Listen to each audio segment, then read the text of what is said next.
읽어보겠습니다. 시작. 고난의 준비. 여러분, 우리는 어떤 일을 할 때 준비를 하게 됩니다. 우리 성가대도 여러분 성가대를 쓰기 위해 몇 시에 모일까요?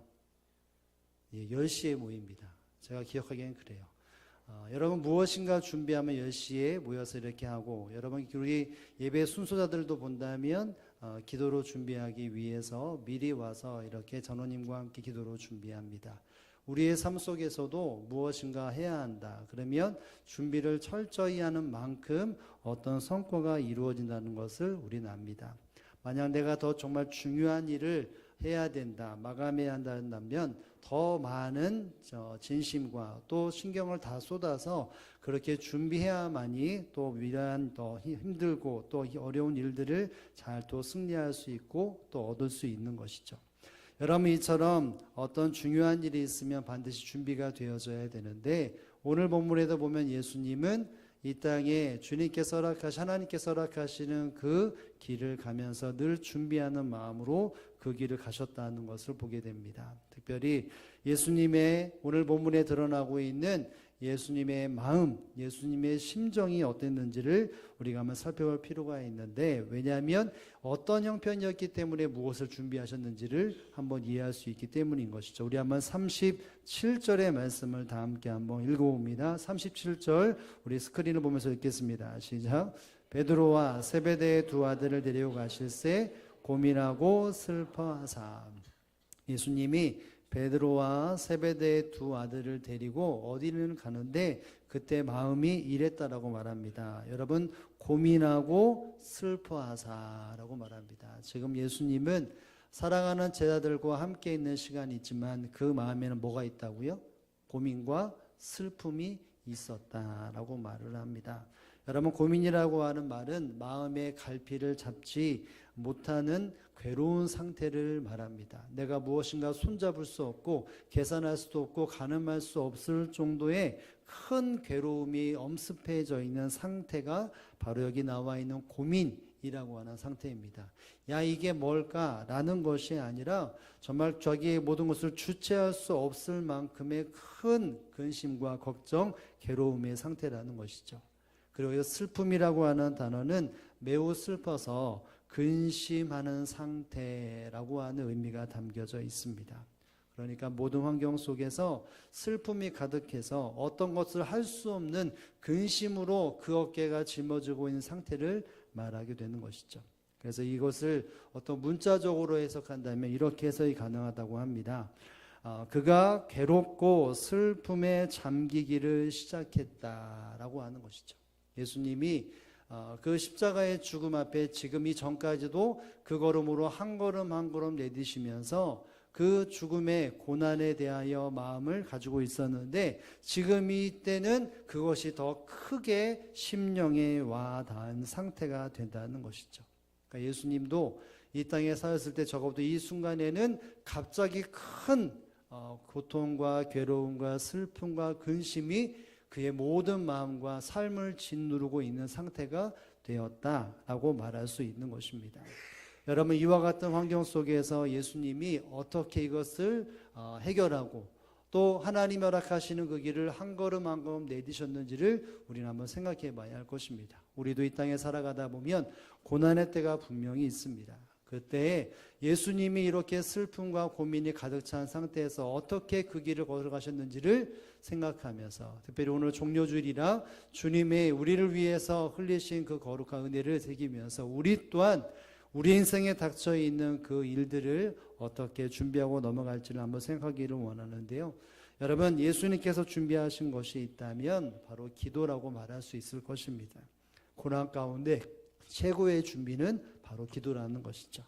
오늘 본문에 나와 있는 본문의 배경 속에 예수님은 제자들과 특별한 장소를 가게 되는데 왜 거기를 가셨는지에 대하여 36절에는 우리에게 기록하고 있습니다. 우리 한번 36절 말씀 다 함께 읽습니다. 시작. 이에 예수께서 제자들과 함께 겟셋마네라는 곳에 이르러 제자들에게 이르시되 내가 저기 가서 기도할 동안에 너희는 여기 앉아 있으라 하시고. 아멘. 예수님과 제자들이 어디를 갔습니까? 겟셋마네라고 하는 곳에 가게 됩니다. 그리고 많은 제자들에게 너희는 여기 있으라 라고 말하고 있습니다. 왜요? 여기 보면 내가 저기 가서 뭐 할 동안에? 기도할 동안에 너희는 여기서 있으라, 나를 기다리라라고 말합니다. 왜 기다려야 합니까? 예수님이 뭐 하시기 위해서? 기도하시기 위해서 제자들에게 기다리라라고 말을 합니다. 여러분, 예수님은 이 십자가의 고난을 당하기 위하여 기도하는 시간을 가지셨다는 것, 겟셋마네 동산에서 기도의 시간을 가지셨다는 것을 의도를 가지고 제자들과 함께하고 계신다는 사실을 우리에게 말해주고 있습니다. 그리고 뒷부분에 보면 결국은 그 시간이 허투루 그냥 기도만 하겠다라고 말하는 것이 아니라 기도하는 시간을 간절히 땀방울이 핏방울이 될 때까지 간절히 기도하는 시간을 가졌죠. 여러분, 그 기도 내용이 무엇일까요? 우리 한번 39절 하반절 말씀 한번 예수님이 무엇을 위해 기도하셨는지에 대하여 우리 한번 보겠습니다. 시작. 내 아버지여, 만일 할만하시거든 이 잔을 내게서 지나가게 하옵소서. 그러나 나의 원대로 마옵시고 아버지의 원대로 하옵소서. 아멘. 여러분, 예수님은 똑같은 기도 제목으로 3번 기도하셨습니다. 뭐라고 기도하셨습니까? 하나님 아버지, 이 잔을 내게서 옮기시옵소서. 여러분, 이 잔이 뭘까요? 예수님의 십자가의 고통입니다. 죽음입니다. 예수님의 십자가의 죽음을 되새겨볼 때에 이것이 그리 만만치 않다는 것이죠. 이것 때문에 고민이 되었고 슬픔이 되었고 근심이 되었고 무엇인가 생각할 수 없고 무엇인가 손에 잡힐 수 없는 그와 같은 큰 근심의 상황이 되었기에 예수님은 기도한 것입니다. 아버지 하나님, 이 잔을 내게서 옮기시옵소서.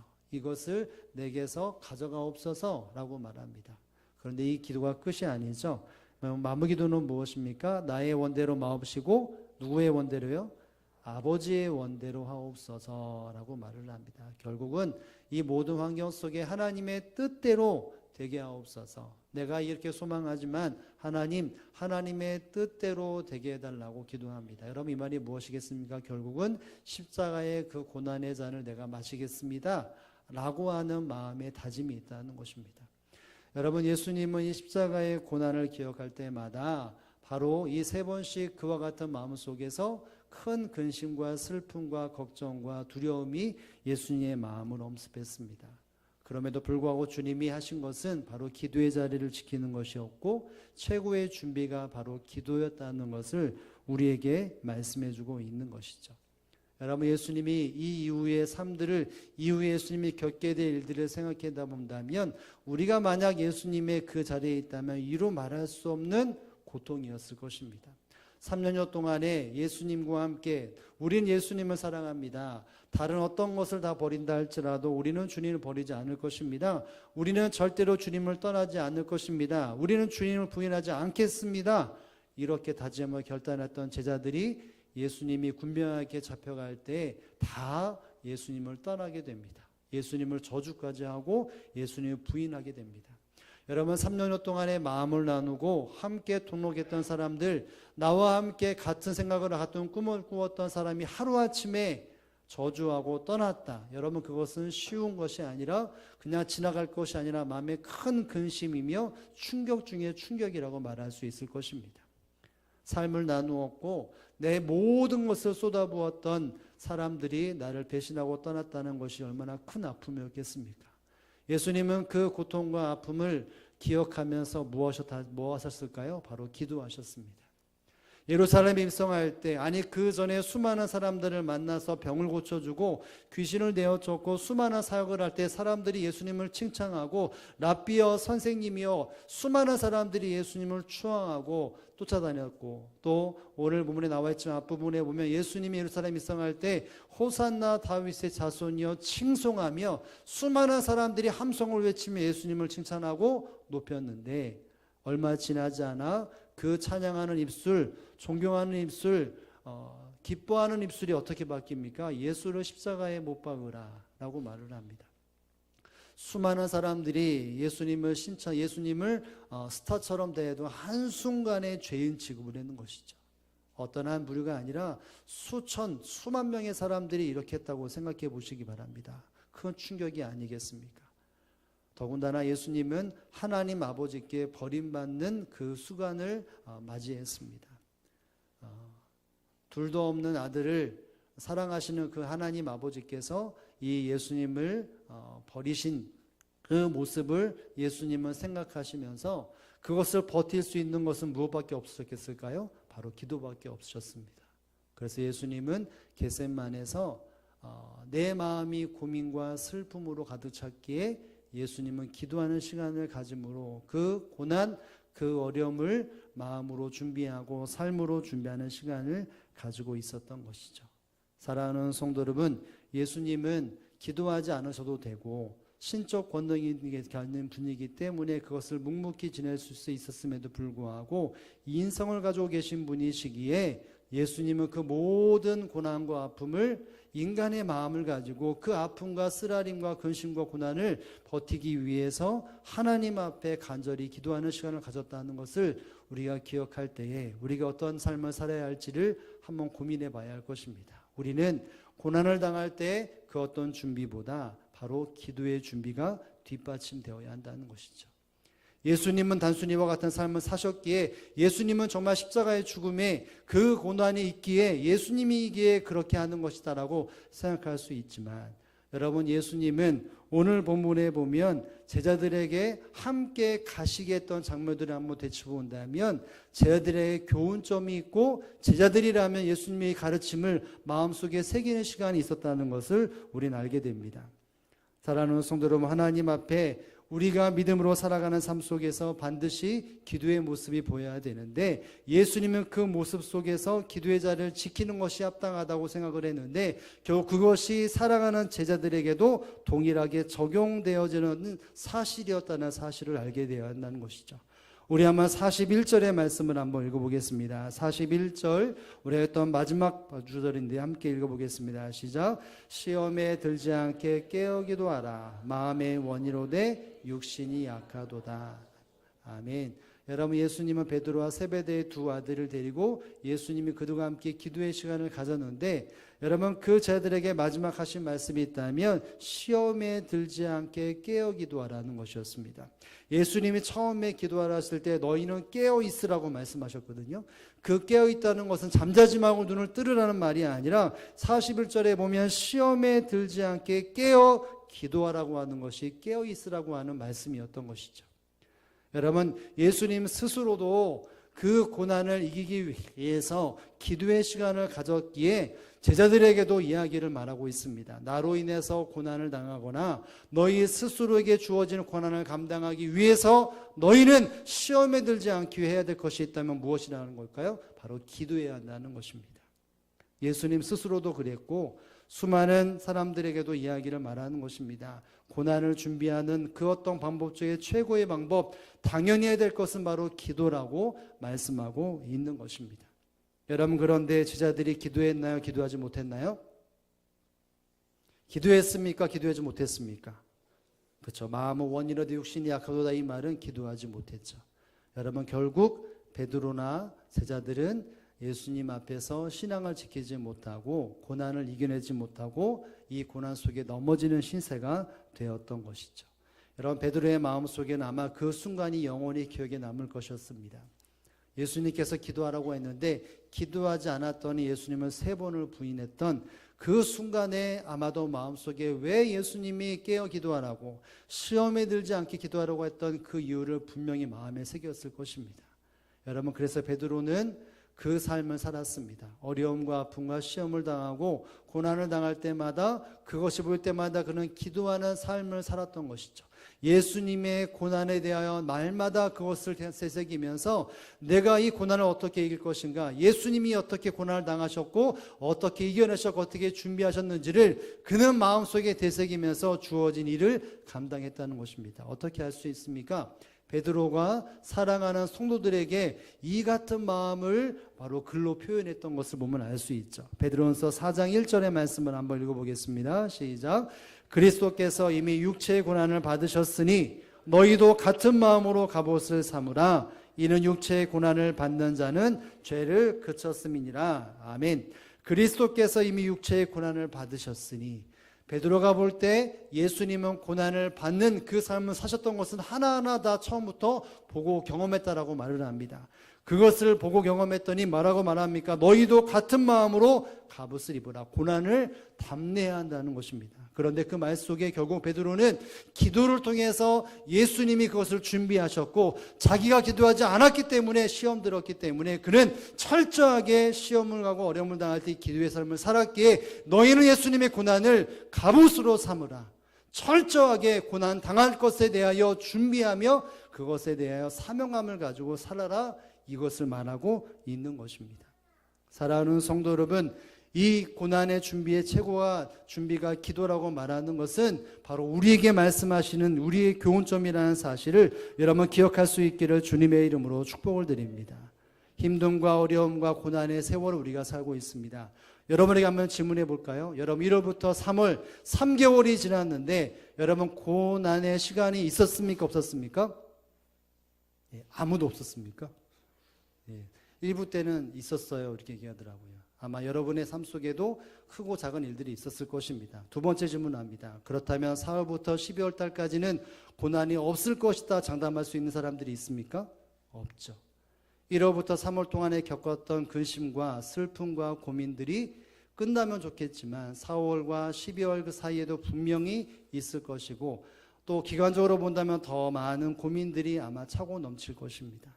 여러분 그 시간마다 우리가 해야 될 것이 무엇입니까? 내가 예견하게 이것이 오는구나 라고 말할 때 수많은 정보를 찾아서 이렇게 대처하고 저렇게 대처해야지 이것보다 먼저 하나님 앞에 엎드려 기도하는 것이 우리의 본분이라는 사실을 알아야 합니다. 내가 내 지혜로 내가 내 경험으로 지식으로 고난과 고통과 슬픔을 이겨낸다는 것은 한계가 있습니다. 그러나 하나님 앞에 기도하고 나의 모든 근심과 걱정 오직 하나님께 토하면 바로 성령 하나님께서 우리에게 지혜를 주셔서 사람의 방법이 아니라 하나님의 방법으로 깨닫게 하셔서 그 고난과 슬픔과 고민을 이겨내게 하신다는 사실을 믿으실 수 있기를 주님의 이름으로 축복을 드립니다. 여러분 그렇기 때문에 우리의 삶에 무엇을 지켜야 합니까? 기도의 자리를 지켜야 합니다. 우리의 삶 속에 고난이 떠날 수 없다면 우리가 해야 될 것은 고난을 늘 준비하는 마음을 가지고 살아가야 합니다. 그러기 위해서 여러분이 앉아있는 그 자리를 기도의 자리로 만들어야 할 줄로 믿으시기를 주님의 이름으로 축복합니다. 가만히 생각해 보면 내가 기도하지 않아서 작은 시험에 넘어지고 유혹에 넘어지고 내 마음에 분노에 가득 찬 것이 우리의 삶의 결과물이 아니겠습니까? 그러나 내가 기도했다면 지금 현재보다 더 나은 삶이 주어졌을 것입니다.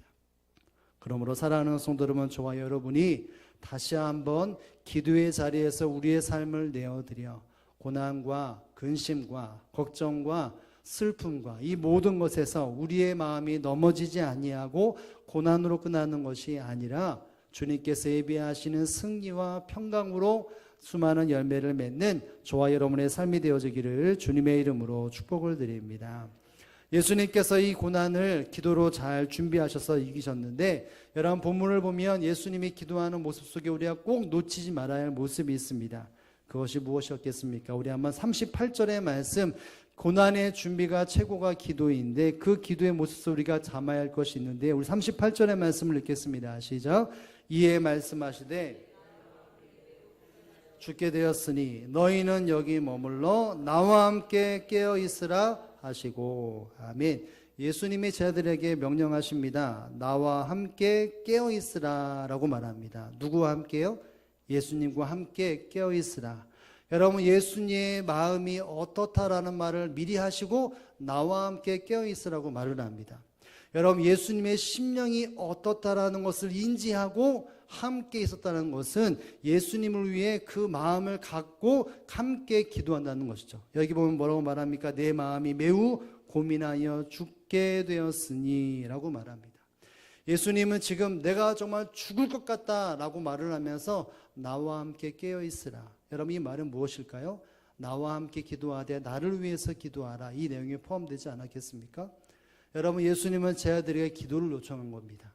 나와 함께 깨어 있으라. 너희 스스로를 위해서도 기도하지만 내가 지금 죽게 되었는데 나와 함께 깨어서 기도의 자리를 지켜달라 라고 이야기를 말하고 있는 것이죠. 여러분 한번 생각해 보시기 바랍니다. 예수님이 누군가의 기도로 무엇인가 좋아지거나 무엇인가 나빠지거나 하는 그런 연약한 분이십니까? 아니시죠. 예수님은 그 누구의 기도도 필요 없으실 정도로 가장 완벽한 분이신데 저희들에게 요청을 합니다. 내가 죽게 되었으니 너희는 나와 함께 기도하라. 여러분, 제자들이 어떤 생각을 하겠습니까? 우리가 예수님을 위해 기도하는데 그 기도가 정말 우리 안에 있어야 한다는 사실들을 그가 기억하지 않겠습니까? 그 순간은 허투루 들었지만 어느 순간 예수님이 십자가에 못 박히시고 잡혀가시고 죽으셨을 때, 그리고 부활하셨을 때 그들의 머릿속에는 예수님 말씀하셨던 것, 내가 죽게 되었으니 나를 위해 기도하라, 그 생각이 떠나지 않지 않을까요? 예수님의 십자가에 죽박혔을 때, 수많은 군에 급해갔을 때 예수님이 내가 죽게 되었으니 나를 위해서 기도하라고 했던 그 말들이 기억나지 않겠습니까? 병자들의 손에 잡히고 그리고 십자가의 죽음에 달리시는 그 순간에 제자들은 적어도 이 말씀을 마음속에, 기억 속에 떠올랐을 것입니다. 주님이 죽게 되었는데 나를 위해 기도해라. 내가 기도하지 못했지, 이 생각이 있지 않았겠습니까?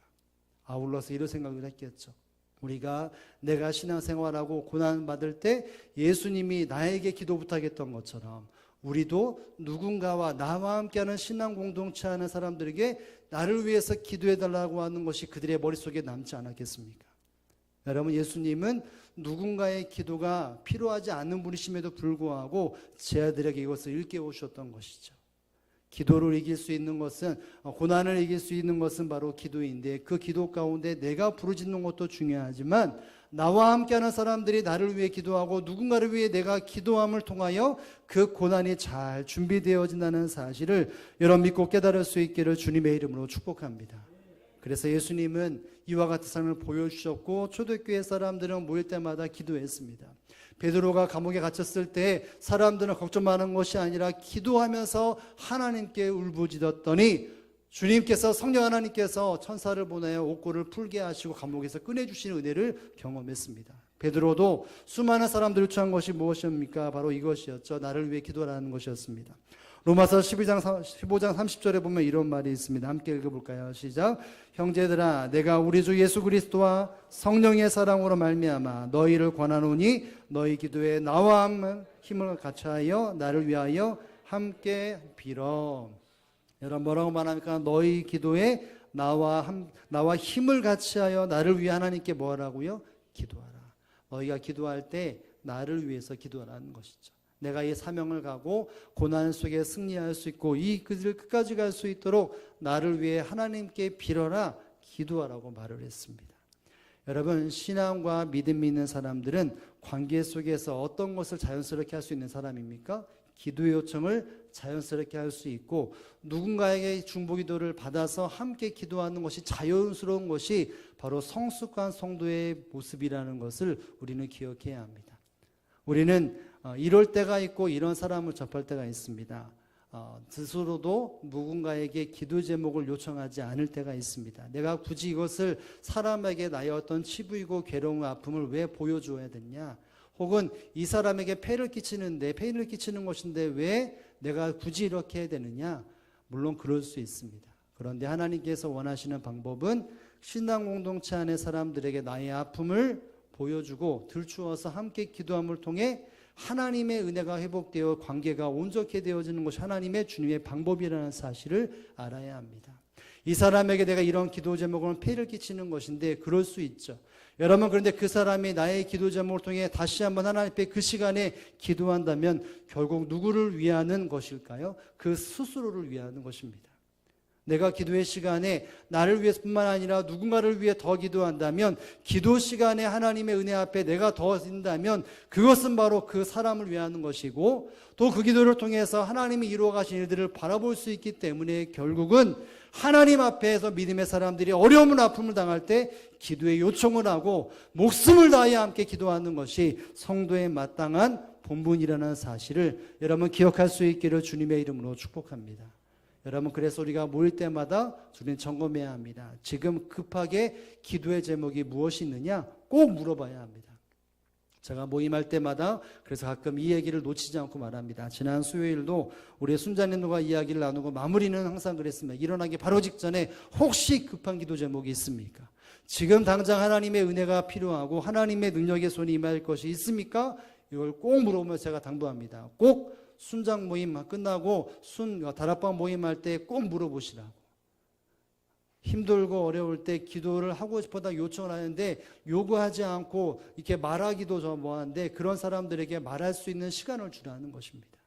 여러분, 이것이 공동체 안에 주어진 하나님 허락하시는 고난을 이겨내는 방법이라는 사실을 믿으실 수 있기를 주님의 이름으로 축복합니다. 고난과 어려움을 당할 때 우리가 어떤 준비보다 이 최고의 준비는 기도의 준비라는 사실들을 기억해서 내 마음속에 근심과 걱정, 고민이 없을 때 그 어떤 것보다 엎드려 기도함으로 하나님의 지혜를 가지고 승리하고, 나 혼자만 기도하는 것보다 지금 내 옆에 있는 수많은 사람들과 함께 나의 기도 제목으로 함께 한 몸이 되어서 혹은 누군가를 위해 기도하여 주님께서 일하시고 건져주시고 고난을 끝나는 것이 아니라 복으로 마무리되어지는 삶을 살아가는 저와 여러분의 삶이 되시기를 주님의 이름으로 축복을 드립니다.